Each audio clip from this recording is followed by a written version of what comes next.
Bonjour à tous et bienvenue dans cette nouvelle vidéo consacrée à l'étude du 6e chapitre du programme de biologie du diplôme d'admission aux études universitaires. Ce chapitre 6 est consacré à l'étude du système endocrinien et du système reproducteur. Cette première vidéo sera consacrée à la première partie de ce chapitre, première partie qui vise à étudier le système endocrinien.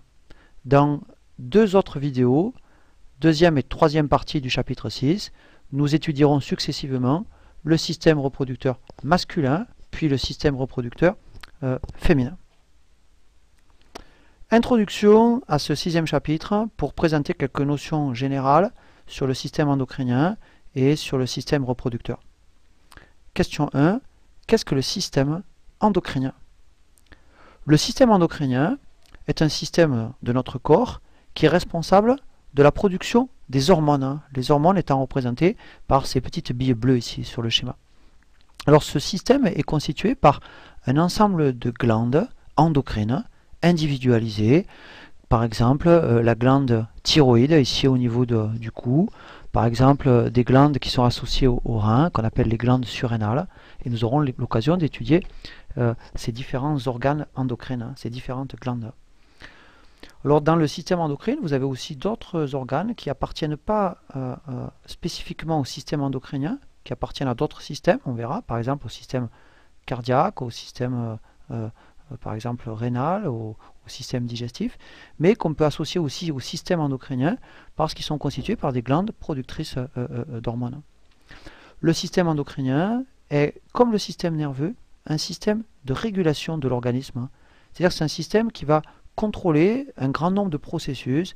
Il va contrôler par exemple des processus de reproduction, et c'est la raison pour laquelle on associe l'étude du système reproducteur à l'étude du système endocrinien.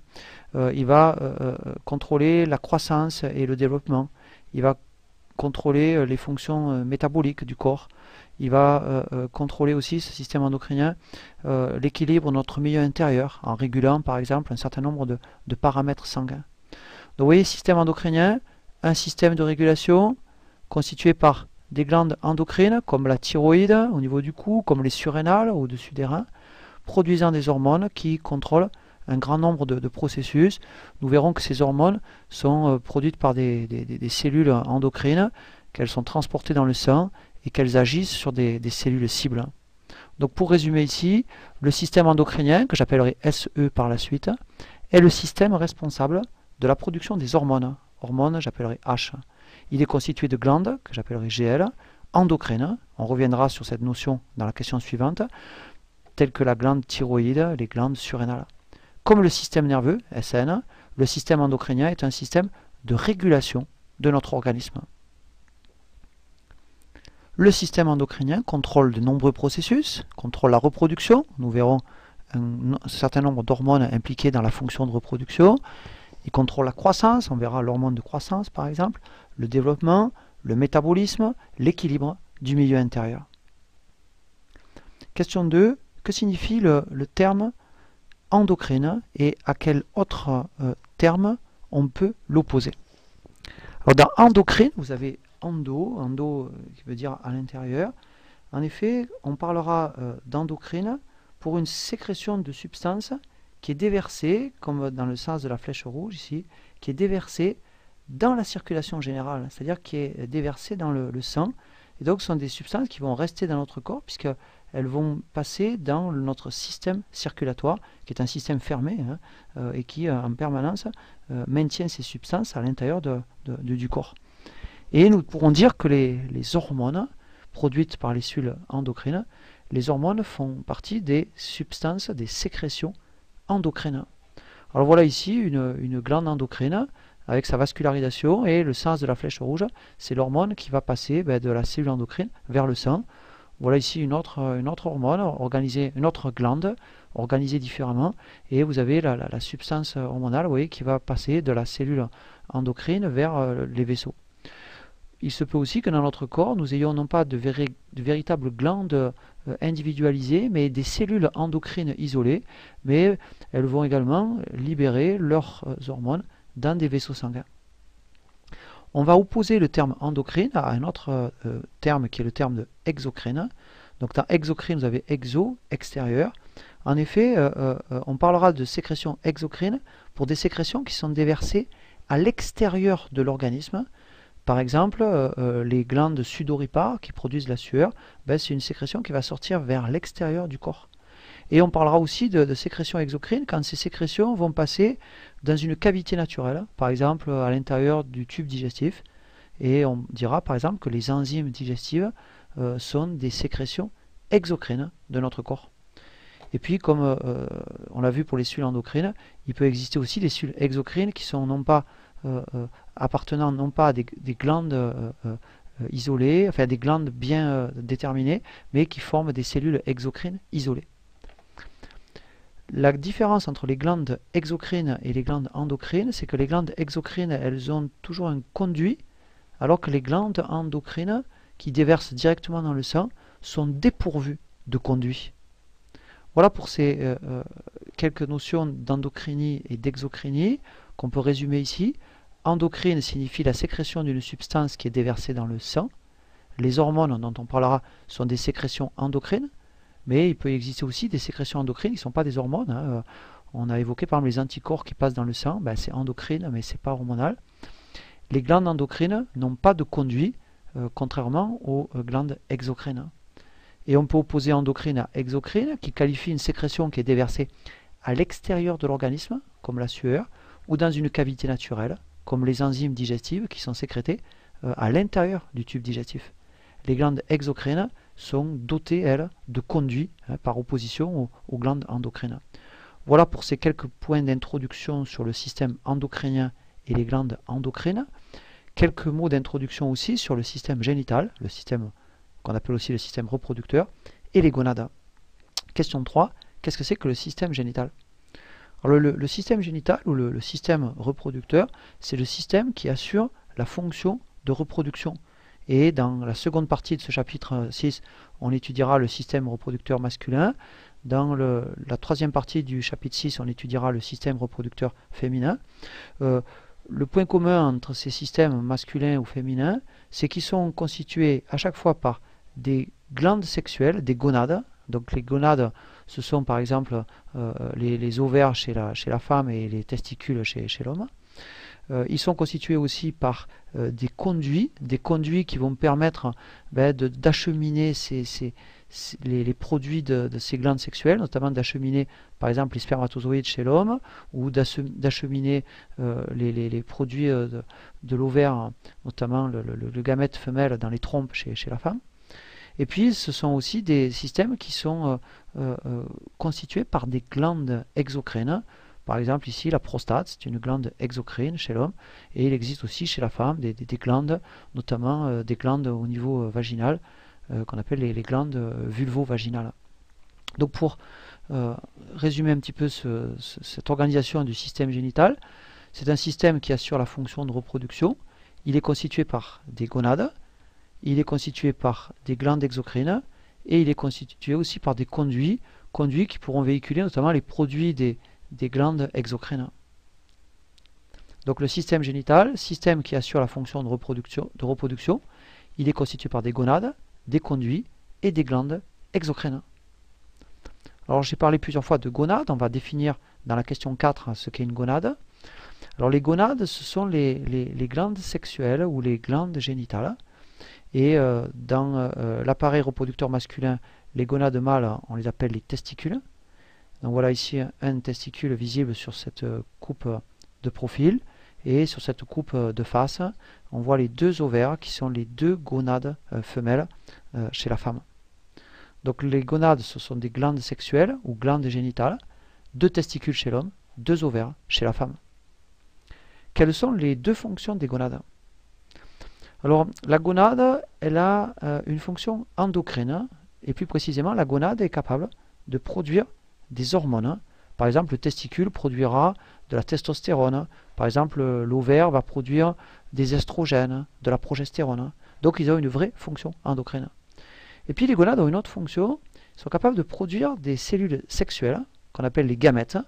spermatozoïdes dans le cas du testicule, ovocytes dans le cas de l'ovaire. Et ces cellules sexuelles vont sortir de la gonade pour passer dans des tractus, pour passer dans des conduits masculins, conduits féminins. Et donc, on peut apparenter cette fonction de la gonade à une fonction exocrine, pas au sens libération d'une substance dans une cavité naturelle, mais en fait libération ici d'une cellule ou de type cellulaire à l'intérieur d'une cavité naturelle.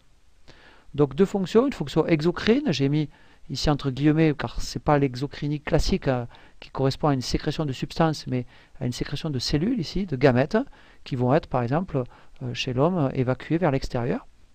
Donc production de gamètes ou cellules sexuelles, spermatozoïdes et ovocytes, et fonction endocrine, production d'hormones. Le testicule produit de la testostérone, T, et l'ovaire produit des estrogènes, que j'appellerai E, ainsi que de la progestérone, que j'appellerai P.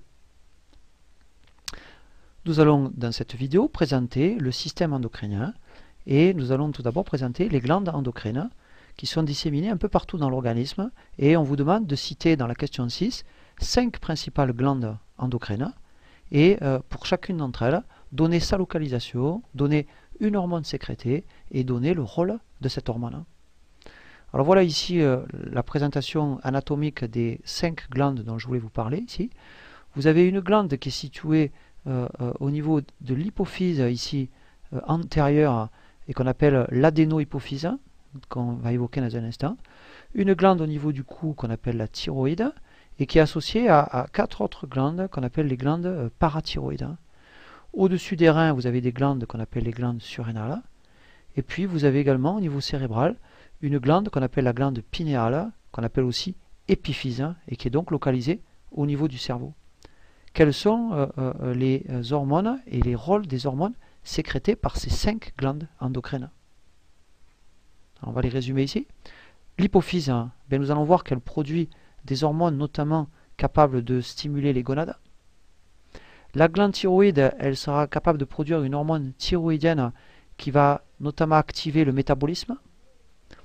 Les glandes parathyroïdes, elles vont produire une hormone qu'on appelle la parathormone, qui est une hormone qui va augmenter la teneur en calcium dans le sang. On dit que c'est une hormone hypercalcémiante. Les surrénales, elles sont constituées par deux parties. Une partie périphérique qu'on appelle la corticosurrénale et qui va produire notamment deux hormones stéroïdes, l'aldostérone qui a un rôle dans l'équilibre hydrominéral et le cortisol qui a un rôle dans le métabolisme glucidique, qui est une hormone hyperglycémiante. Et puis vous avez une partie interne dans la surrénale qu'on appelle la médulosurrénale et qui produit une hormone qu'on appelle l'adrénaline, qui est l'hormone d'urgence. Et puis le corps pinéal, l'épiphyse, produit une hormone qu'on appelle la mélatonine, qui est une hormone impliquée dans les rythmes biologiques. Donc on va résumer ce que je viens d'évoquer ici. L'adénohypophyse est une glande située à la base du cerveau. Elle produit par exemple une hormone qu'on appelle FSH, qui est l'hormone qui stimule les gonades. La glande thyroïde est présente au niveau du cou. Elle produit l'hormone thyroïdienne qui stimule notamment le métabolisme, mais qui a d'autres effets, notamment dans le développement cérébral, dans la croissance. Les glandes parathyroïdes sont localisées aussi au niveau du cou. Elles sont associées à la thyroïde. Elles produisent une hormone qu'on appelle la parathormone, qui est une hormone hypercalcémiante, qui permet de mobiliser le calcium, notamment osseux. Les surrénales sont constituées par une partie interne qu'on appelle la médulosurrénale, qui est donc la partie la plus interne de ces glandes situées au-dessus des reins. Cette médulosurrénale produit l'adrénaline, qui est l'hormone d'urgence, qui est une hormone qui active notamment le cœur, qui a tendance à dilater les bronches, qui a tendance à mobiliser le sucre dans notre corps. La corticosurrénale, partie externe, produit l'aldostérone, qui a un rôle dans l'équilibre hydrominéral. C'est une hormone qui permet notamment de ne pas perdre trop de sodium dans l'urine. Et puis elle produit aussi le cortisol, qui est une hormone qui joue un rôle dans le métabolisme glucidique. Et puis la pinéale, ou épiphyse, qui est située au niveau du cerveau, produit la mélatonine, qui est l'hormone des rythmes. Le thymus est aussi un organe produisant des hormones qu'on aurait pu aussi associer ici. Qu'est-ce qu'une glande mixte? Donnez deux exemples de glandes mixtes. Alors parmi les glandes endocrines qu'on a évoquées tout à l'heure, il en est une que j'ai volontairement sautée, qui est le pancréas. En effet, le pancréas, c'est un organe qui fait partie en fait du système digestif, et on pense souvent à cette fonction-là quand on pense au pancréas.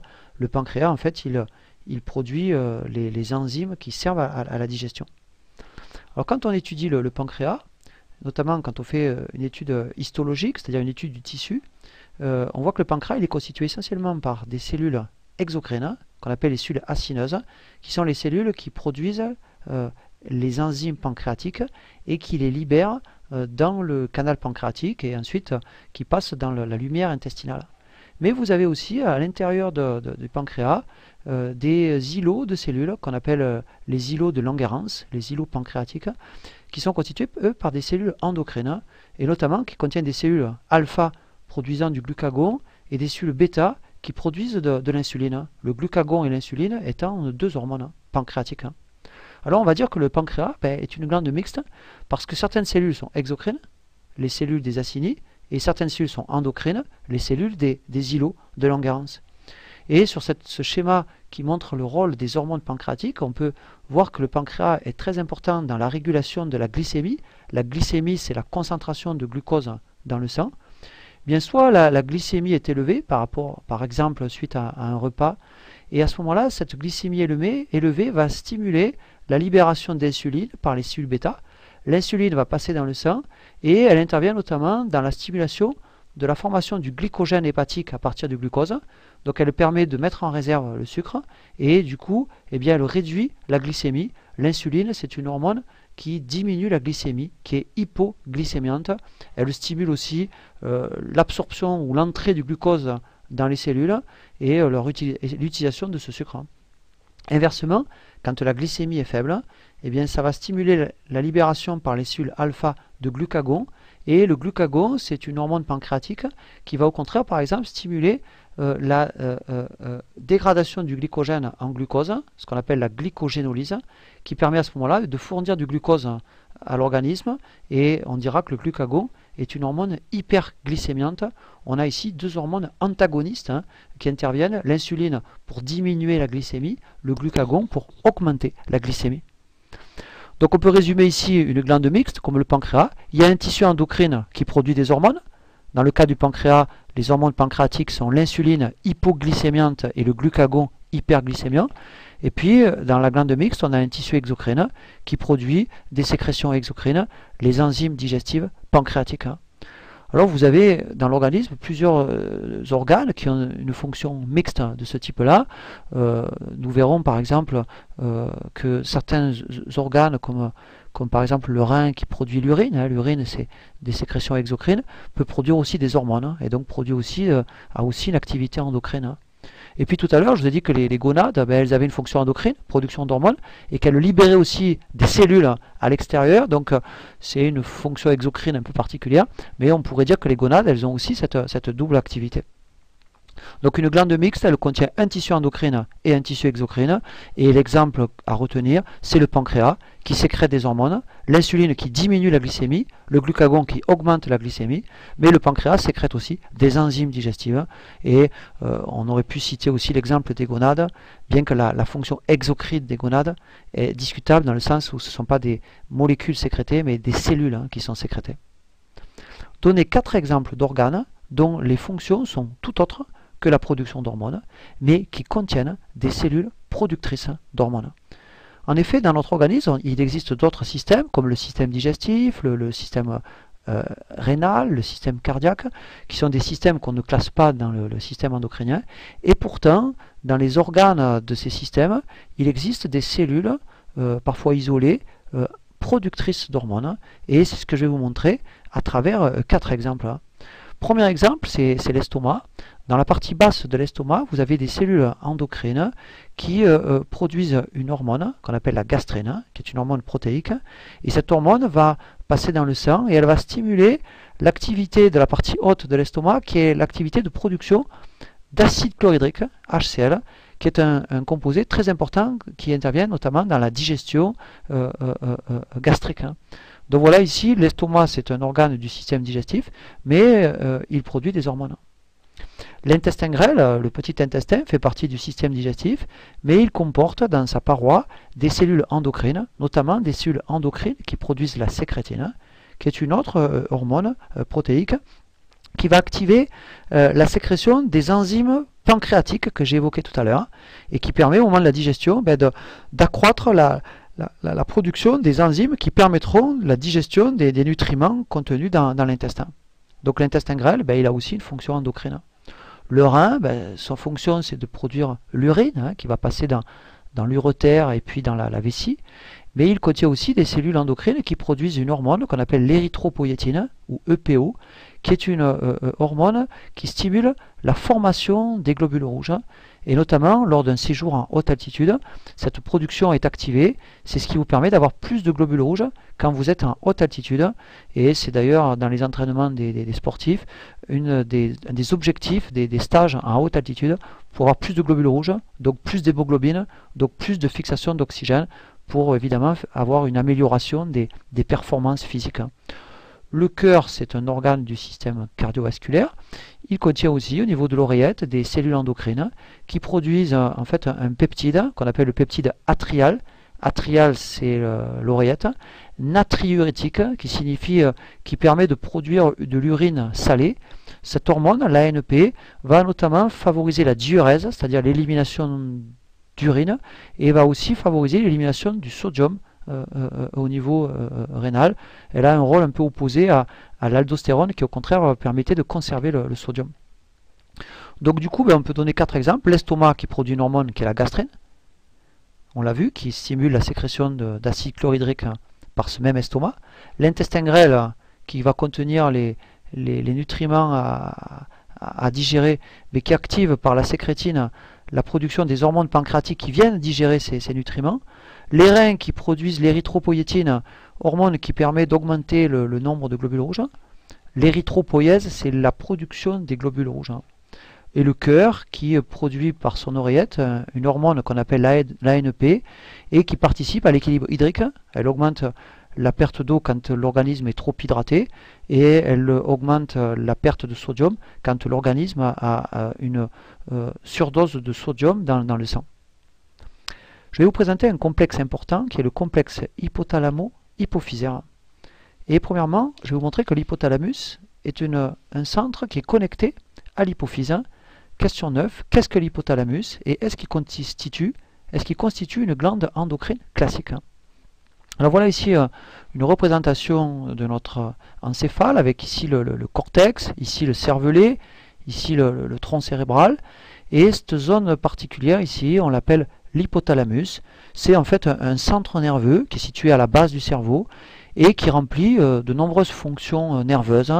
Il y a dans l'hypothalamus un centre de la faim, un centre de la soif, un centre thermorégulateur, une horloge biologique impliquée dans les rythmes de notre corps. Et l'hypothalamus est donc un centre nerveux au sens classique du terme, avec des neurones impliqués dans des fonctions nerveuses. Mais cet hypothalamus, que j'ai représenté par ce rond vert, contient aussi certains neurones particuliers qui sont capables de sécréter au niveau de leur terminaison axonale, au niveau de leur bouton synaptique, non pas des neurotransmetteurs, comme on l'a vu dans le chapitre 5, mais de sécréter des hormones. Et ces hormones vont passer dans la circulation sanguine. On dira de ces hormones que ce sont des neurohormones. Hormones parce qu'elles sont dans le sang, neuro parce qu'elles sont produites par des neurones. Donc l'hypothalamus, c'est le centre nerveux qui est situé, c'est un centre nerveux situé à la base du cerveau. Il remplit des fonctions nerveuses, mais il contient aussi certains neurones capables de produire des hormones. C'est donc un organe neuroendocrine. Et les hormones qu'il produit, on les appellera des neurohormones. J'appellerai neuro-H ces neurohormones. Quel est le rôle des neurones du noyau supraoptique et du noyau paraventriculaire de l'hypothalamus? Vous avez ici une observation détaillée, schématisée de cette zone de l'hypothalamus et de la glande associée au-dessous qui est l'hypophyse. Et ce que je vais vous montrer, c'est qu'il existe deux zones de l'hypothalamus. On appelle ces zones des noyaux parce que ce sont des regroupements de corps cellulaires de neurones. Et ces deux noyaux contiennent des corps cellulaires de neurones dont les axones, représentés en bleu, sont longs et viennent se prolonger, vous voyez, jusque dans l'hypophyse, qui est la partie glandulaire au-dessous de l'hypothalamus.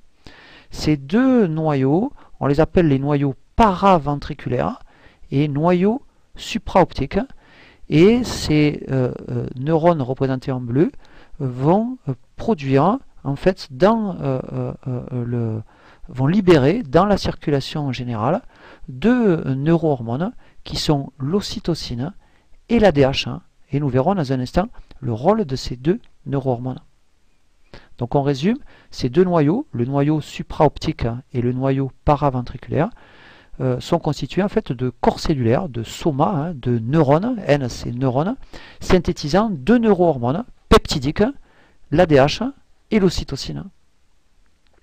Quel est le rôle des neurones sécréteurs de l'hypothalamus ventral? Alors il existe une autre zone dans l'hypothalamus, qui est un noyau particulier, ici un noyau qu'on appelle le noyau de l'hypothalamus ventral, dont les neurones représentés en jaune sont des neurones à axones courts. Ces neurones sont aussi capables de produire des neurohormones qu'ils vont libérer dans un système circulatoire particulier. Les neurohormones libérés par ces neurones de l'hypothalamus ventral sont appelés des libérines et des statines, et on reviendra dans un instant sur les fonctions de ces libérines et de ces statines. Donc ces neurones qui viennent donc dont les corps cellulaires sont dans l'hypothalamus ventral ont des axones courts et ils produisent des neurohormones qui sont aussi des peptides, mais qui sont appelés des libérines et des statines. On verra que ces deux composés ont des rôles antagonistes. Question 12. Qu'est-ce que la tige pituitaire? Alors ici, sur ce schéma, vous avez l'hypothalamus dans la partie haute, avec en jaune et en vert les neurones dont les axones longs se terminent, vous voyez, dans l'hypophyse. Et puis vous avez ici en rose les neurones à axones courts, vous voyez, qui se terminent dans un système circulatoire qui est tout proche de l'hypothalamus. Cette zone-là, c'est la zone qu'on appelle l'hypophyse, qui est une glande, et le lien entre cette glande et cette hypothalamus se fait par une sorte de prolongement, une sorte de tige en forme d'entonnoir, qu'on appelle la tige pituitaire ou la tige hypophysaire, qui relie la partie inférieure de l'hypothalamus à cette glande qui est l'hypophyse. Je vous montre ici sur ce schéma le même tige hypophysaire qui fait le lien entre l'hypothalamus au-dessus et la glande hypophysaire au-dessous. Donc la tige pituitaire ou tige hypophysaire, c'est une tige qui relie la partie inférieure de l'hypothalamus, HT, à l'hypophyse, que j'appelle HP. Où est située l'hypophyse par rapport à l'hypothalamus? Bien voilà ici sur ce schéma, de l'organisation de l'encéphale, vous avez ici le cortex, vous avez ici le cervelet, ici le tronc cérébral, l'hypothalamus se localise ici, et l'hypophyse, vous voyez, est au-dessous. Donc finalement, la localisation, c'est hypophyse située sous l'hypothalamus. Je vous le remontre ici sur cette image. Voilà ici l'hypophyse, l'hypothalamus est au-dessus. Voilà encore ici les neurones de l'hypothalamus, la tige pituitaire, et ici l'hypophyse qui est donc située en dessous. Vous noterez au passage ici que cette glande, cette hypophyse, est en fait logée dans une poche protectrice osseuse qu'on appelle l'os sphénoïde, qui est un os crânien qui a une cavité ici qui permet finalement de protéger, d'offrir un abri bien ajusté à la glande hypophysaire. Voilà ici sur ce schéma l'hypophyse, et vous avez ici l'os sphénoïde avec sa cavité qui reçoit et protège l'hypophyse. Donc l'hypophyse HP, elle est située sous l'hypothalamus HT, et elle est logée dans une poche protectrice que forme un os du crâne qui est l'os sphénoïde. L'hypophyse est constituée par deux lobes. Le premier lobe, c'est la neurohypophyse, et la question 14 est une question qui vous demande qu'est-ce que c'est que la neurohypophyse et est-ce que cette neurohypophyse synthétise des hormones. Alors la neurohypophyse, je l'ai encadré ici en vert, c'est le lobe postérieur de l'hypophyse, donc situé en arrière de cette glande, et elle constitue en fait un prolongement nerveux de l'hypothalamus. En effet, les corps cellulaires des noyaux paraventriculaires et des noyaux supraoptiques qu'on a vu tout à l'heure ont des axones longs qui vont en fait se prolonger jusque dans la neurohypophyse. Et donc on utilise le terme de neurohypophyse ou de post-hypophyse. Post-hypophyse parce qu'elle est à l'arrière, neurohypophyse parce qu'elle est constituée en fait par les prolongements axonaux des neurones dont les corps cellulaires sont dans l'hypothalamus, sont dans les noyaux supraoptiques et paraventriculaires qu'on a vu tout à l'heure. Les neurones ici à axones longs sont des neurones qui produisent, on l'a vu tout à l'heure, l'ocytocine et l'ADH. Donc je vous remontre ici la neurohypophyse. Ici sur ce schéma, attention, l'arrière est situé sur la partie de droite. Et vous avez ici les axones bleus des neurones des noyaux paraventriculaires et supraoptiques qui, vous voyez, sont des axones qui se prolongent tout le long de cette neurohypophyse et qui se terminent dans le système circulatoire irriguant la neurohypophyse. Et c'est la neurohypophyse qui libère finalement dans le sang les deux neurohormones, ocytocine et ADH, qui ont été fabriqués par les neurones hypothalamiques de ces noyaux, mais qui est libéré finalement dans le sang par les terminaisons axonales de ces neurones. Donc la neurohypophyse, on l'appelle aussi la post-hypophyse, c'est le lobe postérieur de l'hypophyse, c'est la portion nerveuse de l'hypophyse, d'où son nom. Elle constitue un prolongement nerveux de l'hypothalamus parce qu'elle est constituée en fait par les axones longs de neurones dont les corps cellulaires, dont les somas, sont à l'intérieur de l'hypothalamus, sont dans les noyaux paraventriculaires et supraoptiques. Les deux neurohormones, l'ADH et l'ocytocine, qui sont fabriqués par les corps cellulaires des neurones des noyaux paraventriculaires et supraoptiques, sont transportés dans ces axones jusqu'à la neurohypophyse, qui stocke ensuite, puis libère ces neurohormones dans la circulation générale. Donc la neurohypophyse, ce n'est pas une glande endocrine, parce qu'elle ne fabrique pas les hormones qu'elle libère dans le sang, elle est simplement un lieu de stockage, de transit de ces neurohormones qui sont fabriquées par l'hypothalamus, et dont la libération se fait à des moments précis, se fait au moment où les neurones de l'hypothalamus émettent des potentiels d'action, et ce sont ces potentiels d'action qui vont déclencher la libération de ces neurohormones dans la circulation générale. Quels sont les rôles des hormones que la neurohypophyse libère dans le sang? Alors vous avez sur ce grand schéma une partie seulement qui va nous intéresser. Voilà ici l'hypothalamus, voilà ici la post-hypophyse ou neurohypophyse qui produit en fait, disons qui libère deux neurohormones importantes. Tout d'abord l'ADH qui signifie l'hormone antidiurétique. En effet, elle va exercer un rôle sur les reins et notamment elle va diminuer la diurèse, c'est-à-dire elle va diminuer la production d'urine en agissant en fait sur les tubules du rein, et c'est donc une hormone de l'économie de l'eau. Quand vous êtes déshydraté, eh bien, vous avez l'hypothalamus qui produit l'ADH, la post-hypophyse qui la libère dans le sang, et elle va permettre d'économiser de l'eau. Vous voyez qu'elle a un rôle opposé à l'ANP produit par le cœur, qui lui était une hormone diurétique. Et puis la deuxième hormone, neurohormone produite par l'hypothalamus et libérée par la neurohypophyse, est l'ocytocine, qui est une hormone qui est produite notamment au moment de l'accouchement et qui va activer les contractions du muscle lisse de l'utérus. Le muscle lisse de l'utérus, on l'appelle le myomètre, et les contractions de ce muscle lisse permettront l'accouchement. Et puis elle est aussi produite, cette neurohormone, au moment de la lactation, et elle va être responsable de la contraction de cellules de type apparenté à des cellules musculaires qui sont au niveau des glandes mammaires et qui permettra l'éjection du lait au moment où le nourrisson suce le mamelon.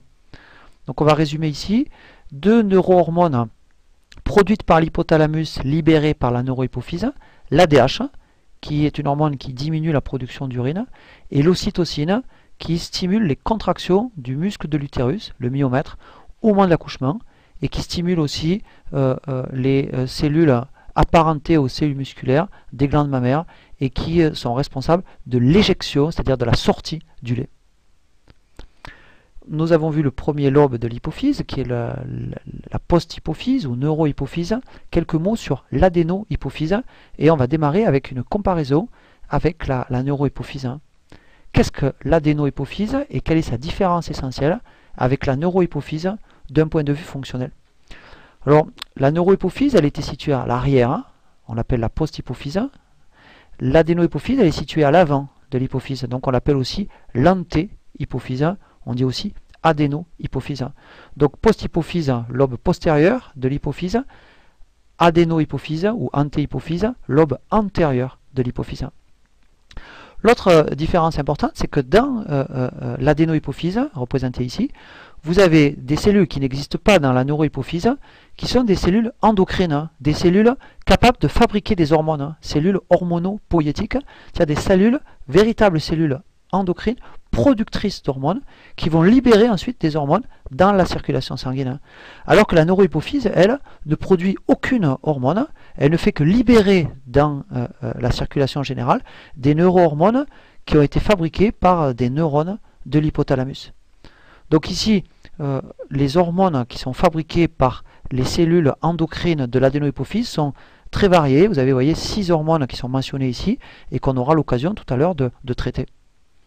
L'adénohypophyse, c'est le lobe antérieur de l'hypophyse, c'est la partie endocrine de l'hypophyse. Elle produit vraiment des hormones, donc elle fait vraiment partie du système endocrine au sens strict, qu'elle va libérer dans le sang, alors que par comparaison, la neurohypophyse ne produit aucune hormone, mais elle libère des neurohormones qui ont été produites par l'hypothalamus. La connexion entre l'hypothalamus et l'adénohypophyse est-elle comparable à la connexion entre l'hypothalamus et la neurohypophyse? Alors voilà ici un schéma qui montre simplement la relation ou la connexion entre l'hypothalamus ici et la neurohypophyse. Et vous voyez que finalement, ce sont des neurones dont le corps cellulaire est dans l'hypothalamus et dont les axones se prolongent dans la neurohypophyse qui font la connexion entre hypothalamus et neurohypophyse. Donc la connexion hypothalamus-neurohypophyse est finalement une connexion nerveuse. Même schéma, mais pour montrer la connexion entre l'hypothalamus et l'adénohypophyse, bien vous avez ici dans l'hypothalamus des neurones à axones courts qui vont déverser leurs neurohormones dans un système circulatoire local qui va acheminer ces neurohormones vers les cellules endocrines de l'adénohypophyse. Donc la connexion entre l'hypothalamus et l'adénohypophyse est une connexion vasculaire. Et on peut le regarder ici aussi sur ce schéma. Vous avez ici la connexion nerveuse entre la neurohypophyse et l'hypothalamus par le biais, voyez, de ces axones longs de corps cellulaires qui sont dans l'hypothalamus, donc connexion nerveuse. Et vous voyez que pour la connexion avec l'adénohypophyse, vous avez une connexion par la voie sanguine, par ce système circulatoire particulier qu'on va étudier tout à l'heure, qu'on appelle un système portant. Donc on peut dire que la connexion entre hypothalamus et adénohypophyse n'est pas comparable à la connexion entre l'hypothalamus et l'adénohypophyse. Dans le cas de la connexion hypothalamus-neurohypophyse, c'est une connexion nerveuse. Dans le cas de la connexion hypothalamus-adénohypophyse, c'est une connexion vasculaire. Je vais vous présenter le système porte entre l'hypothalamus et l'hypophyse, qui est un système de circulatoire original. Quelle est la particularité du système vasculaire qui connecte l'hypothalamus à l'adénohypophyse? Et pour comprendre ce cas de particulier, ce système vasculaire, je vais vous montrer un système vasculaire classique. Dans un système vasculaire classique, le sang artériel, enrichi en oxygène, propulsé par l'aorte qui vient du cœur, va circuler dans les artères, puis dans des artérioles, puis va être distribué dans des fins vaisseaux qu'on appelle des capillaires sanguins, au niveau duquel se font les échanges, notamment au niveau duquel l'oxygène va être utilisé par les cellules et le CO2 déchet de la respiration va être récupéré par les capillaires, d'où ici le changement de couleur qui a été utilisé du rouge, sang oxygéné, vers le bleu, qui est un sang désoxygéné, enrichi en CO2. Le sang enrichi en CO2 est collecté par des petites veines, qu'on appelle les vénules, elles-mêmes collectées par des veines, et ces veines ramènent le sang veineux vers le cœur. Voilà un système classique qu'on peut résumer artère, capillaire, veine. Voyons maintenant la connexion vasculaire entre l'hypothalamus et l'adénohypophyse. Là, c'est un système particulier. En effet, vous avez au départ une artère hypophysaire supérieure, qui va donner naissance à un réseau capillaire, vous voyez, qui irrigue les terminaisons des axones courts des neurones qu'on a vu tout à l'heure. Donc artère, capillaire. Ensuite, on a veine, donc ça c'est classique, hein, artère, capillaire, veine. Mais après cette veine, vous avez un second réseau capillaire qui débouche ensuite dans la veine hypophysaire. Ce système particulier, c'est ce qu'on appelle un système porte. Et on peut résumer ici ce système porte avec un premier réseau capillaire, puis une veine porte, qu'on appelle la veine porte hypothalamo-hypophysaire, et enfin un second réseau de capillaires qui débouche finalement dans la veine hypophysaire. Je vous remontre ici ce réseau capillaire particulier. Voilà ici les neurones à axones courts de l'hypothalamus ventral qui déversent leurs produits de sécrétion dans le premier réseau capillaire, qui lui-même débouche dans une veine porte qui elle-même va donner naissance au second réseau capillaire qui, vous voyez, irrigue les cellules endocrines de l'adénohypophyse. La connexion vasculaire entre l'hypothalamus et l'adénohypophyse est formée de deux réseaux capillaires qui sont unis par des veines portes hypophysaires. Un système vasculaire qui est composé de deux réseaux capillaires successifs est appelé un système porte, et la connexion vasculaire entre l'hypothalamus et l'adénohypophyse est un système qu'on appelle le système porte hypothalamo-hypophysaire. Quel est l'intérêt du système porte hypothalamo-hypophysaire? Eh bien voilà ici dans le cerveau la localisation de l'hypothalamus et de l'hypophyse. Voilà ici les neurones à axones courts de l'hypothalamus ventral qui vont déverser les libérines et les statines dans le système porte, qui est un système circulatoire local. Du coup, ces libérines et ces statines ne sont pas diluées dans la circulation générale, mais elles vont accéder directement, rapidement, sans dilution, dans le second réseau capillaire qui, lui, irrigue les cellules endocrines de l'adénohypophyse. Vous voyez ici le neurone court qui libère les libérines et les statines qui vont passer dans le système porte, et ces libérines et statines vont venir contrôler les cellules endocrines de l'adénohypophyse qui elles-mêmes ensuite vont libérer leurs hormones dans la circulation générale. Même schéma pour vous le montrer. Voilà ici les neurones de l'hypothalamus ventral à axones courts qui libèrent les libérines et les statines, représentés ici par un rond violet, dans le système porte, et ces libérines et ces statines arrivent rapidement, sans dilution aucune dans la circulation générale. Elles arrivent ici sans dilution dans le second réseau capillaire qui irrigue les cellules endocrines de l'adénohypophyse qui, à ce moment-là, sous contrôle par ces neurohormones, vont libérer des hormones dans la circulation générale. On peut dire donc que ce système permet d'acheminer directement par voie sanguine locale, le système porte, les neurohormones produites par des neurones de l'hypothalamus ventral à destination de l'adénohypophyse. Et donc il n'y a pas de dilution ici.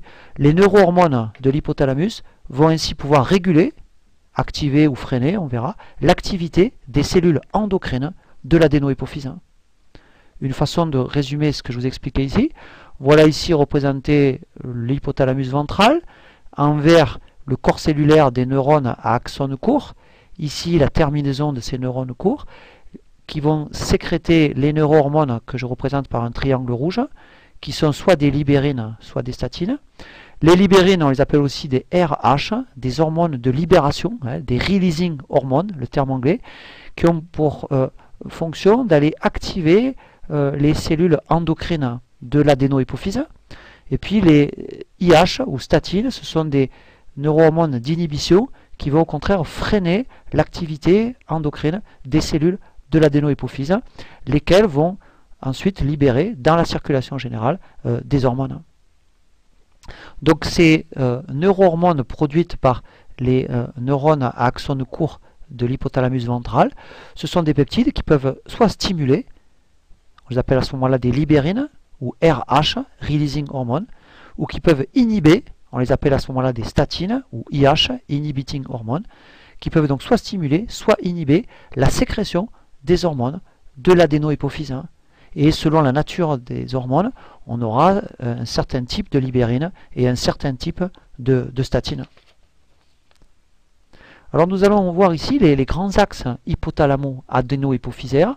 Et le premier grand axe que nous allons voir, c'est l'axe dit gonadotrope, c'est-à-dire l'axe qui contrôle l'activité des gonades. Nous allons le décomposer, vous allez voir, en 3 parties, et à partir de cet axe, expliquer la notion de rétrocontrôle. Alors voilà ici les 3 étages de l'axe gonadotrope. Le premier étage, eh bien, c'est l'hypothalamus, avec les neurones à axone court dont j'ai parlé tout à l'heure. Neurones qui vont libérer dans le système porte une libérine qu'on appellera la gonadolibérine ou GnRH. Cette gonadolibérine va, sans dilution, en empruntant le système porte, activer les cellules endocrines de l'adénohypophyse productrices de 2 hormones qu'on appelle FSH et LH. FSH et LH sont des hormones qui vont aller activer les gonades. On les appelle donc FSH et LH des hormones gonadotropes ou des gonadostimulines ou des gonadotrophines ou tropines. Et ces 3 étages représentent en fait les 3 étages de l'axe gonadotrope. Premier étage, l'hypothalamus, producteur de GnRH. Deuxième étage, adénohypophyse, producteur d'hormones gonadotropes. Et le troisième étage, c'est la gonade qui est finalement contrôlée par ce système ici. Alors à partir de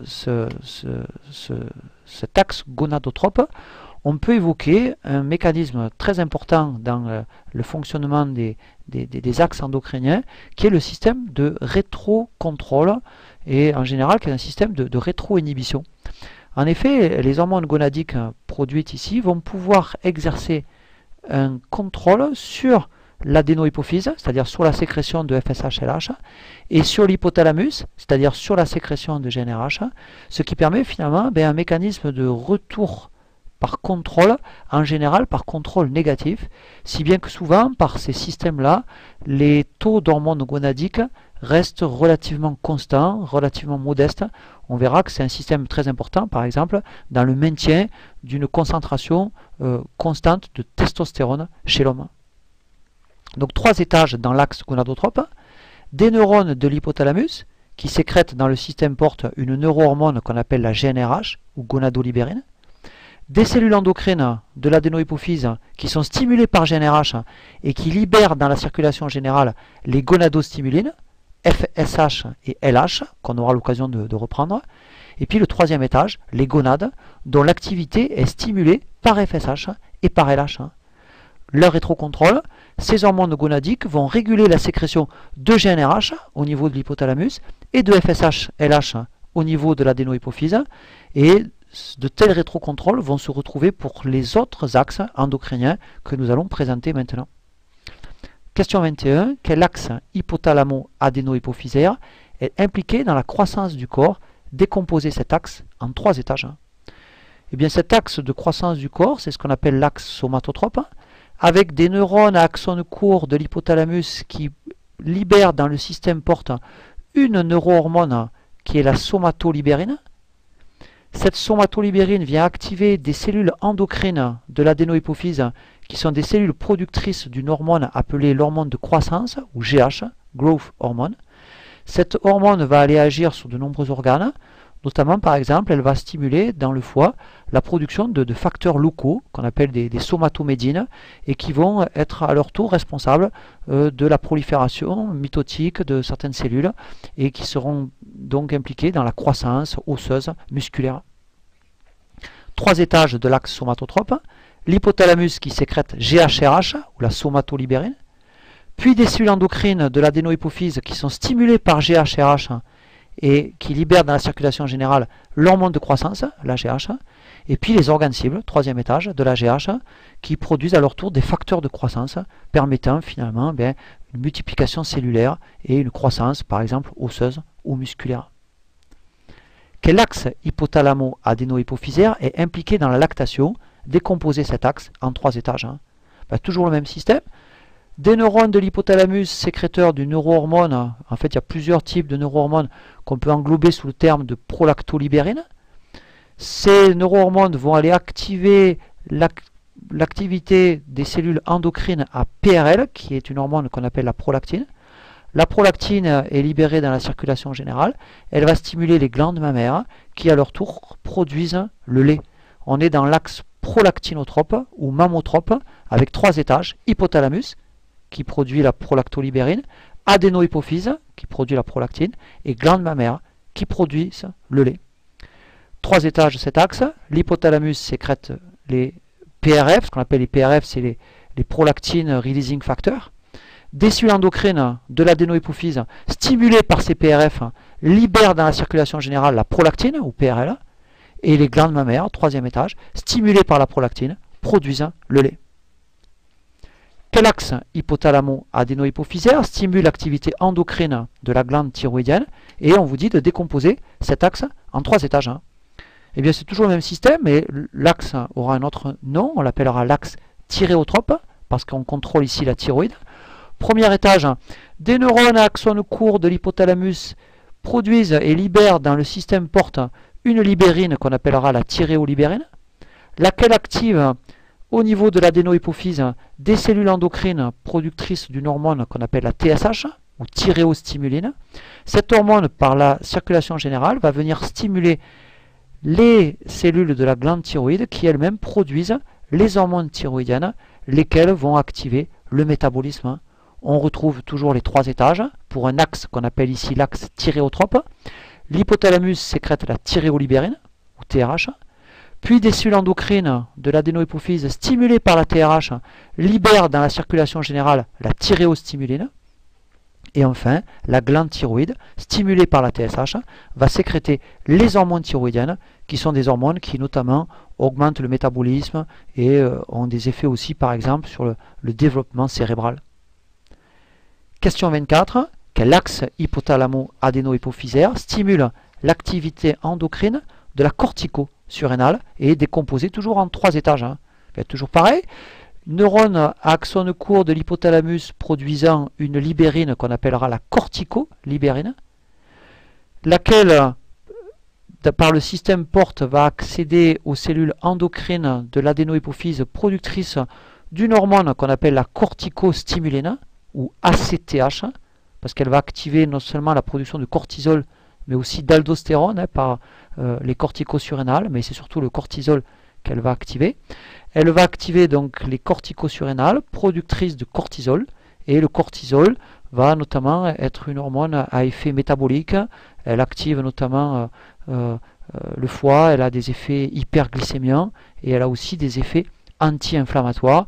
Et sur tous ces axes, je n'ai pas représenté chaque fois les rétrocontrôles, généralement négatifs, qui permettent de moduler les concentrations d'hormones.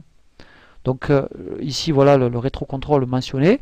Premier étage, l'hypothalamus, qui libère la corticolibérine. Deuxième étage, l'adénohypophyse, avec des cellules qui produisent la corticotrophine, ou ACTH, laquelle stimule les corticosurrénales, qui libère le cortisol. Le cortisol a des effets sur les cellules cibles, mais par rétrocontrôle négatif, il vient freiner la libération de CRH et d'ACTH, et il vient du coup modérer la teneur en cortisol dans le sang. On résume ici 3 étages de l'axe corticotrope. L'hypothalamus sécrète la corticolibérine, ou CRH, puis des cellules endocrines de l'adénohypophyse stimulées par la CRH libèrent dans la circulation générale la corticostimuline, et finalement les corticosurrénales, stimulées par la corticostimuline, vont sécréter des hormones telles que le cortisol et également aussi l'aldostérone, mais ce contrôle est moins important. Alors je vais tirer un bilan de ces axes en les retrouvant ici sur ce schéma. Tout à l'heure, on avait vu que l'hypothalamus produisait des neurohormones libérées par la post-hypophyse. C'était l'ADH à effet antidiurétique et l'ocytocine impliquée dans l'accouchement et dans l'éjection du lait. Nous avons vu que l'adénohypophyse, par contrôle ou sous le contrôle de libérine et de statine hypothalamique, libérait dans le sang les hormones suivantes. GH, l'hormone de croissance, impliquée dans la croissance staturale. L'ACTH, qui stimule notamment la production de corticostéroïdes par les surrénales. 2-TSH, qui stimule l'activité endocrine de la thyroïde et qui permet d'obtenir l'hormone thyroïdienne, qu'on appelle aussi la thyroxine. FSH-LH, qui active les gonades, aussi bien les testicules, producteurs de testostérone et de spermatozoïdes, mais aussi bien les ovaires, producteurs d'estrogène, de progestérone et également de follicules et d'ovocytes. On va boucler cette partie du cours avec la présentation de la notion d'hormone. Qu'est-ce que c'est qu'une hormone? Et la question 25, définir ce qu'est une hormone. Pour cela, un petit schéma très simple. Une hormone, c'est une molécule, représentée ici par cette petite bille, qui est produite par une cellule endocrine, qui est transportée ensuite par la voie sanguine, le sang pouvant amener cette hormone dans n'importe quel endroit de notre organisme. Donc cette hormone va exercer un effet qui peut être à distance de la cellule qui a produit cette hormone. Et cette hormone va agir sur ce qu'on appelle une cellule cible, c'est-à-dire une cellule qui possède des récepteurs spécifiques à cette hormone. Et la fixation de l'hormone sur ces récepteurs spécifiques va déclencher une réponse de la part de la cellule cible. Donc une hormone, c'est une molécule qui est produite par une cellule endocrine, qui est transportée par le sang, qui exerce des effets à distance sur des cellules cibles, c'est-à-dire des cellules qui ont des récepteurs spécifiques à cette hormone. Donner un point commun et une différence entre hormones et neurotransmetteurs. Nous avons vu dans le chapitre 5 que les axones pouvaient communiquer avec d'autres cellules par l'intermédiaire de substances qu'on appelait les neurotransmetteurs, qui étaient libérés par le bouton synaptique et qui agissaient sur des récepteurs membranaires des cellules cibles, la cellule cible pouvant être par exemple un autre neurone ou par exemple une cellule musculaire. Dans le cas de la communication hormonale, eh bien on a, comme dans la communication nerveuse, des messagers chimiques qui sont non plus des neurotransmetteurs mais des hormones, et qui permettent finalement de véhiculer l'information d'une cellule à une autre. Donc le point commun, c'est que neurotransmetteurs et hormones sont des messagers chimiques impliqués dans une communication entre cellules. Mais par contre, la différence essentielle, c'est que le neurotransmetteur, il agit à courte distance de la cellule qu'il a libérée, alors que l'hormone peut agir à très grande distance de la cellule qu'il a libérée, puisqu'elle emprunte la circulation sanguine. Et en général, c'est un mode de communication qui va beaucoup plus lentement que la communication par le système nerveux. Donc le point commun, neurotransmetteurs et hormones sont des messagers chimiques impliqués dans une communication entre les cellules, c'est-à-dire qu'ils sont produits par une cellule, le neurone pour le neurotransmetteur ou la cellule endocrine pour l'hormone. Ils agissent sur une autre cellule cible, la cellule qui peut être par exemple notre neurone dans le cas de la neurotransmission ou une fibre musculaire qui est une cellule cible quelconque, on va dire, enfin qui possède des récepteurs dans le système endocrinien. La cellule cible, dans tous ces cas de figure, elle doit, pour pouvoir réagir, posséder des récepteurs spécifiques à ce messager, donc des récepteurs spécifiques à l'hormone ou spécifiques au neurotransmetteur. La différence, le neurotransmetteur il agit à courte distance de la cellule qui le libère, alors que l'hormone, elle agit à distance de la cellule qui la libère. Comment est codé le message hormonal? Je vous montre ici une courbe d'évolution des concentrations sanguines d'estrogène au cours du cycle féminin, et les concentrations sont exprimées en picogrammes par millilitre. Un picogramme, c'est 10-12 grammes par millilitre, ce qui signifie que les concentrations sont extrêmement faibles dans le sang pour les hormones. On expliquera tout à l'heure comment les hormones peuvent agir avec des concentrations aussi faibles. Vous voyez qu'ici, chaque jour du cycle sexuel féminin, la dose d'estrogène est différente. Ce qui est important, c'est non seulement l'hormone estrogène, mais c'est la concentration de cette hormone à un moment donné. Et donc on peut dire que le message hormonal est codé en concentration d'hormones, alors que vous vous rappelez, le message nerveux, lui, était codé en fréquence de potentiel d'action. Donc le message hormonal, il est codé en concentration d'hormones, en se souvenant quand même que ces concentrations sont toujours très faibles, très faibles. Vous avez vu des ordres de grandeur qui sont vraiment de très petite taille. Quelques mots sur la diversité chimique des hormones. Selon la nature chimique, on peut classer les hormones en 3 grands groupes. Quels sont ces 3 grands groupes? Et pour chaque groupe, donner des exemples d'hormones. Alors, premier grand groupe, ce sont des hormones qui font partie des amines. Et on peut citer une hormone classique qui est l'adrénaline, qui possède une fonction amine, qui a une structure assez simple, vous voyez, avec un cycle. Et parmi les amines, il y a une hormone un peu originale, qui est l'hormone thyroïdienne, qui est aussi avec une fonction amine, qui contient, vous voyez, de l'iode, ici 4 atomes d'iode, et qui est produite en fait par digestion, par protéolyse d'une grosse protéine qu'on appelle la thyroglobuline. Le deuxième grand groupe chimique des hormones, ce sont les hormones stéroïdes, qui sont toutes dérivées du cholestérol, qui sont toutes des lipides, et qu'on peut résumer ici sur ce schéma. Vous avez notamment les androgènes, comme la testostérone, qui sont produits par le testicule. Vous avez les hormones féminines, progestérone et estradiol, qui sont produits par les ovaires. Vous avez deux stéroïdes surrénaliens, le cortisol et l'aldostérone. Et puis un dérivé d'une vitamine, une hormone qui est fabriquée à partir de la vitamine D, qui met en jeu notamment l'activité de la peau, qui met en jeu l'activité aussi du foie et des reins, et qui est une hormone qui favorise l'absorption intestinale du calcium, qui est une hormone hypercalcémiante. Donc voilà les grands groupes de stéroïdes. Et puis, troisième grand groupe d'hormones, ce sont des hormones produits d'expression de gènes, comme par exemple l'hormone antidiurétique, qui est un nonapeptide, 9 acides aminés, ou par exemple l'insuline, qui est une protéine de 51 acides aminés, avec, vous voyez, deux chaînes qui sont associées par des ponts de disulfure. On peut regrouper finalement ces hormones en trois grands groupes. Les hormones peptidiques ou protéiques, qui sont des polymères d'acides aminés, qui sont hydrosolubles, et qui du coup pourront être transportées telles quelles en solution dans le plasma, mais par contre elles seront incapables de franchir la membrane plasmique. Vous avez les hormones stéroïdes, dérivées du cholestérol, qui sont elles très peu solubles dans l'eau, donc elles seront transportées dans le sang associées à une protéine plasmatique, mais par contre elles sont liposolubles et elles seront capables de traverser les membranes cellulaires. Et puis dans les hormones aminées, qui sont des hormones dérivées de la tyrosine, vous avez les catécholamines type adrénaline qui s'apparentent aux hormones peptidiques en ce sens qu'elle est soluble dans l'eau et qu'elle pourra être transportée telle qu'elle dans le plasma et qu'elle ne pourra pas traverser les membranes. Et l'hormone thyroïdienne qui est apparentée aux stéroïdes en ce sens que cette hormone est non hydrosoluble, mais par contre elle sera capable de franchir les membranes cellulaires. Donc trois grands groupes chimiques, les amines, qui sont des dérivés en fait d'un acide aminé qui est la tyrosine, adrénaline, hormone thyroïdienne. Les stéroïdes, qui sont des graisses, qui sont des dérivés du cholestérol, aldostérone, cortisol, produit par les corticosurrénales, testostérone, produite par le testicule, estrogène, progestérone, produit par l'ovaire.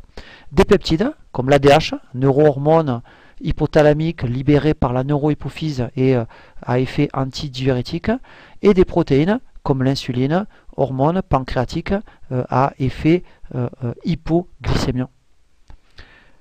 Régulation de la sécrétion des hormones. Pourquoi la synthèse et la libération des hormones doivent-elles être très précisément régulées? Mais pour y répondre, je vous remonte cette courbe de l'évolution des concentrations d'estrogène au cours du cycle féminin. Si chaque jour il y a une dose différente d'estrogène, c'est que forcément les ovaires vont produire chaque jour une dose différente, et il y a évidemment des agents qui viennent réguler cette libération d'estrogène par l'ovaire chaque jour du cycle pour que la concentration sanguine d'une hormone soit précise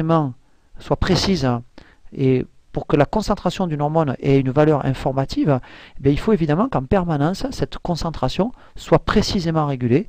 Et pour réguler précisément la concentration d'une hormone, on va réguler la libération, la sécrétion de cette hormone. Donc la réponse, la synthèse et la libération des hormones doivent être précisément régulées pour que le taux sanguin de ces hormones soit finalement extrêmement précis, extrêmement contrôlé, parce que c'est la concentration d'hormones dans le sang qui a une valeur informative. Quels sont les trois principaux types de facteurs qui régulent la sécrétion des hormones, et donner un exemple de chacune de ces régulations?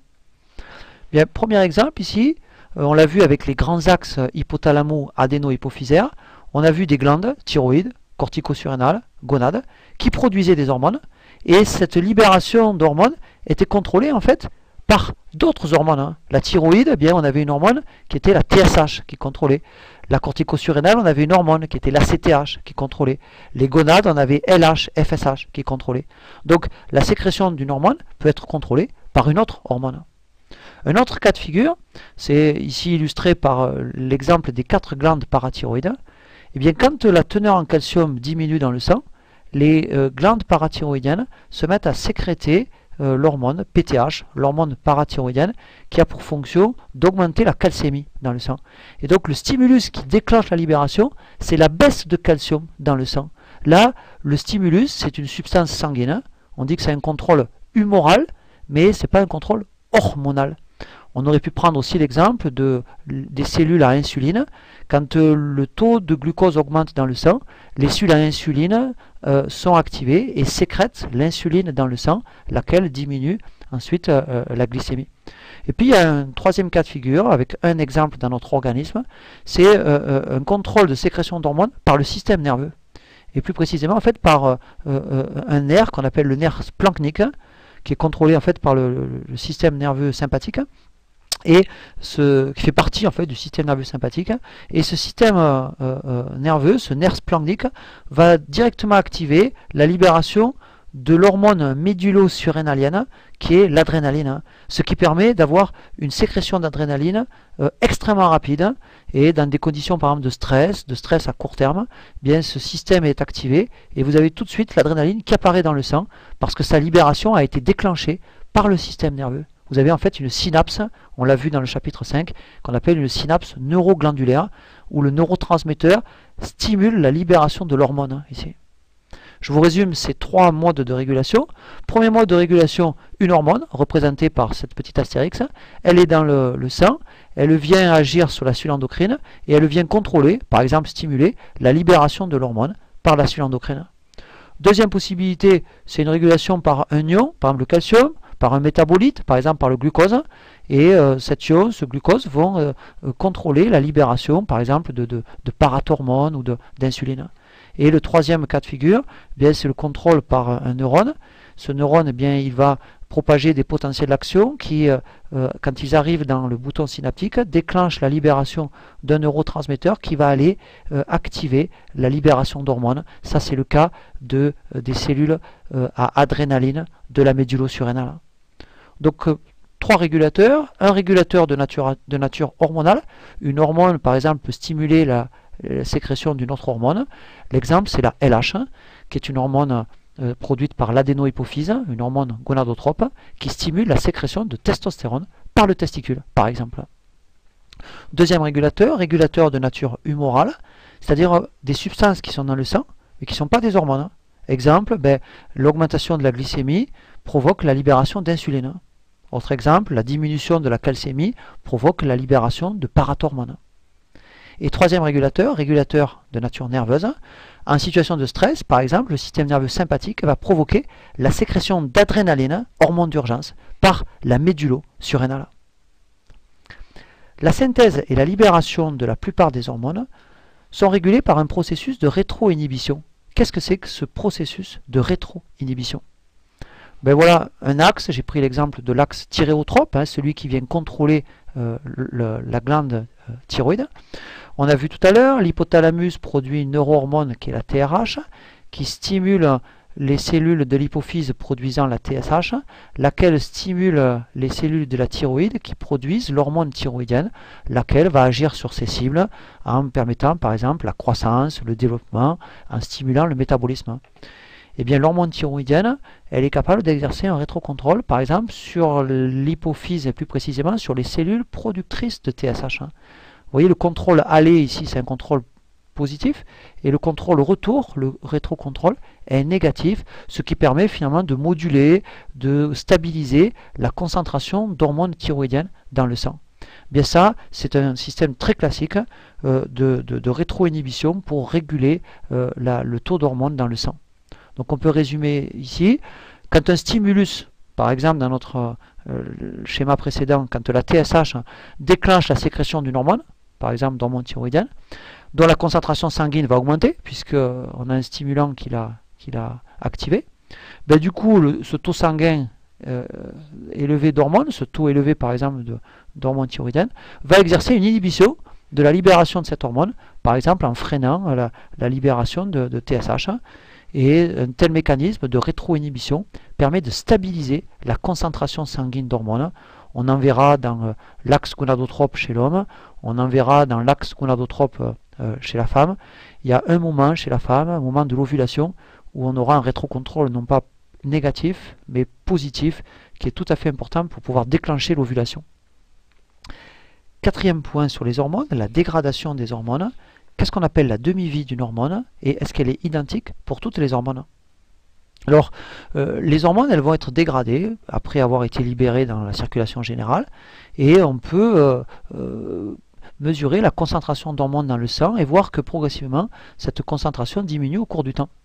Un bon paramètre pour avoir une appréciation de la capacité du corps à dégrader les hormones, c'est de mesurer la demi-vie des hormones et ça donnera en fait un paramètre pour pouvoir comparer la vitesse de dégradation des hormones. Un peu comme on le fait pour les éléments radioactifs, la demi-vie des éléments radioactifs en fonction de leur vitesse de désintégration. Alors la demi-vie, c'est en fait le temps qu'il est nécessaire pour que la concentration d'une hormone dans le sang soit diminuée de moitié à partir du moment où l'hormone a été libérée. Alors cette demi-vie, elle varie selon les hormones. Par exemple, les amines, comme l'adrénaline, ont une demi-vie très courte. L'insuline, protéines, elles sont un peu moins rapidement dégradées. Vous voyez, une demi-vie un peu plus longue. Et puis les stéroïdes, comme le cortisol, ont une durée de vie beaucoup plus longue. Donc la demi-vie d'une hormone, c'est le temps nécessaire pour réduire la concentration sanguine d'hormones de moitié. Elle est en fait un paramètre qui est indicateur de la vitesse de dégradation de l'hormone.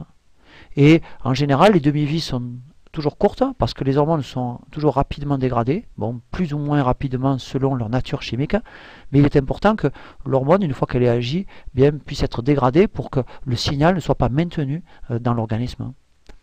Cette demi-vie varie beaucoup selon le type d'hormone. Quelques secondes pour l'adrénaline, quelques minutes pour l'insuline, et puis voire l'heure pour les hormones stéroïdiennes. Quels sont les deux principaux organes responsables de la dégradation des hormones? Eh bien, vous avez en fait un organe important qui est le foie, par lequel transite, qui est très irrigué, par lequel vont transiter, circuler les hormones. Et le foie, c'est un organe, on l'a vu, de détoxification, c'est un organe de conversion et il va jouer un rôle dans la transformation et la dégradation finalement des hormones. On retrouvera des dérivés de ces hormones dans notamment par exemple les matières fécales. Puis le rein aussi est capable de dégrader certaines hormones. Par exemple, les peptides type ADH, ocytocine peuvent être dégradés au niveau rénal et on va retrouver en fait dans l'urine des produits de dégradation de ces hormones. L'essentiel des produits de dégradation des hormones sont dans l'urine et vous savez que dans les tests par exemple de contrôle antidopage, on va faire des prélèvements des dosages dans l'urine pour savoir si le sportif a utilisé ou pas certaines hormones anabolisantes par exemple. Donc des organes de dégradation, le foie et les reins. Le produit de dégradation des hormones est excrété surtout dans l'urine et dans une moindre mesure dans les matières fécales. Nous allons boucler ici cette vidéo avec le mode d'action des hormones. Question 34. Quels processus cellulaires peuvent être contrôlés par les hormones? Alors en fait, la réponse d'une hormone va dépendre de ce qu'est capable de faire la cellule cible. La cellule cible, c'est une cellule qui par exemple est capable de se diviser, elle peut être capable de se contracter, ça peut être une cellule qui est capable de se sécréter, et l'hormone ne va pas créer un processus, mais elle va en fait réguler l'activité d'une cellule cible qui est déjà capable de réaliser le processus. Donc vous voyez, l'hormone, elle régule l'activité de cellules cibles en activant ou en freinant des processus qui préexistent dans cette cellule cible. Elle va venir se fixer sur un récepteur spécifique qui est présent soit sous la membrane, soit nous verrons tout à l'heure à l'intérieur de la cellule cible, et la cellule cible va avoir du coup une réponse. Cette réponse, ça peut être par exemple l'ouverture de certains canaux ioniques. Par exemple, l'adrénaline sur le cœur, elle va déclencher l'ouverture de canaux calcium qui vont permettre au cœur de se contracter de façon plus intense. L'hormone peut contrôler des enzymes. Par exemple, vous avez un effet de l'adrénaline sur les enzymes qui permettent au foie de couper le glycogène en glucose. Vous avez des hormones qui vont contrôler la synthèse de certaines protéines. On va voir par exemple que les stéroïdes ont une action importante dans la mise en route de synthèse de certaines protéines. Ça peut être des effets de sécrétion. On a vu par exemple tout à l'heure que les hormones des axes déclenchaient les sécrétions d'hormones produites par des glandes. Ça peut être un effet de contraction. On a vu l'ocytocine, elle a un effet contractant sur le myomètre. Ça peut être un effet sur la division. On verra que par exemple les estrogènes vont induire un effet prolifératif sur le follicule ou sur la muqueuse de l'utérus. Donc les hormones, elles régulent l'activité de cellules cibles, elles activent ou freinent des processus qui préexistent dans la cellule cible, et la réponse à l'hormone, bien sûr, elle dépend du type d'hormone, mais elle dépend surtout du type de cellule cible, de ce qu'est capable de faire la cellule, et puis elle dépendra aussi du type de récepteur à cette hormone. Donc en général, il y a un des effets suivants, changement de perméabilité membranaire. On va ouvrir des canaux, exactement comme les neurotransmetteurs influencer l'ouverture de certains canaux ioniques. Elles vont contrôler l'activité d'enzymes, synthèse de protéines spécifiques, mais elles peuvent aussi contrôler des sécrétions, des contractions et des processus de division. Quel est le mode d'action des hormones peptidiques ou protéiques? Alors, une hormone peptidique ou protéique, représentée ici par cette représentation, ici là, cette espèce de petit triangle, c'est une hormone qui est hydrosoluble, mais qui n'est pas liposoluble. Elle n'a pas d'affinité pour la phase lipidique, donc elle ne va pas être capable de traverser la bicouche lipidique. Donc ces hormones sont par exemple donc les hormones peptidiques, type ADH, l'insuline, qui est une protéine, vont impérativement devoir se fixer sur des récepteurs membranaires. Et donc elles vont dans un premier temps se fixer sur les récepteurs de membrane, et cette fixation va changer la conformation du récepteur et va déclencher un mécanisme de signalisation. On a parlé un peu de ces voies de signalisation quand on a évoqué les neurotransmetteurs, en tout cas certains neurotransmetteurs. Et par le biais par exemple d'une protéine de couplage qu'on appelle une protéine G, on va avoir activation d'une enzyme membranaire. Par exemple ici une enzyme qui est capable de convertir l'ATP en AMP cyclique. L'AMP cyclique étant le second messager du premier messager initial qui est l'hormone. L'hormone, c'est un messager qui reste extracellulaire et elle va utiliser finalement un relais intracellulaire qui est le second messager qui lui va avoir des effets à l'intérieur de la cellule. L'intérêt de ce système, c'est qu'à partir d'une seule hormone, on va pouvoir avoir production d'une grande quantité de seconds messagers. Et chaque second messager va pouvoir activer par exemple des protéines qu'on appelle des kinases qui elles-mêmes vont phosphoryler d'autres enzymes. Et on va du coup avoir un système d'amplification qui permet à l'hormone, malgré sa faible concentration au départ, d'exercer un effet significatif à l'intérieur de la cellule cible.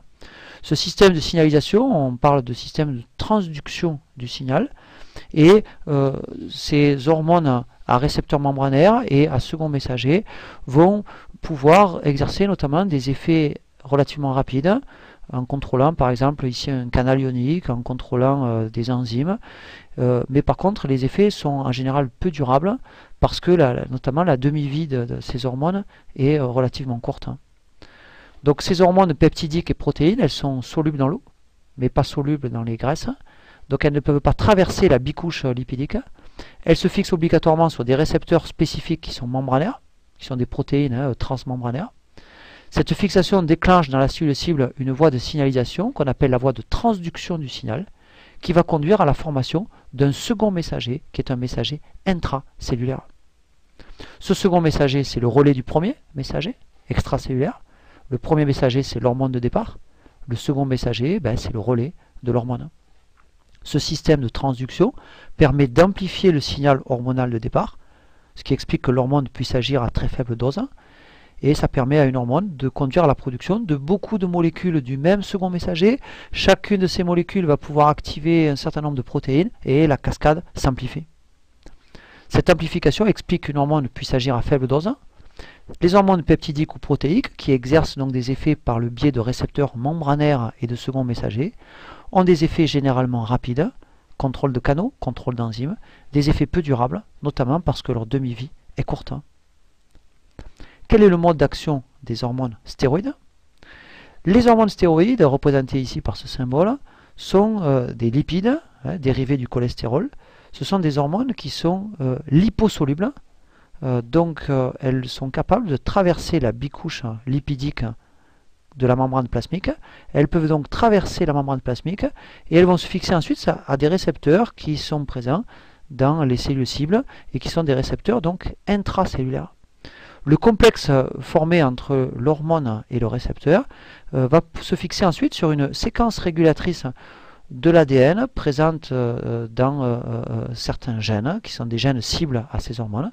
Et vous voyez ici l'hormone fixée sur son récepteur, et l'ensemble hormone-récepteur se fixe ici sur une séquence spécifique d'ADN, et à ce moment-là va activer la transcription de gènes cibles, ce qui conduit finalement à la production d'ARN messager, et ensuite à une traduction de ces messagers, et donc à la synthèse de protéines spécifiques.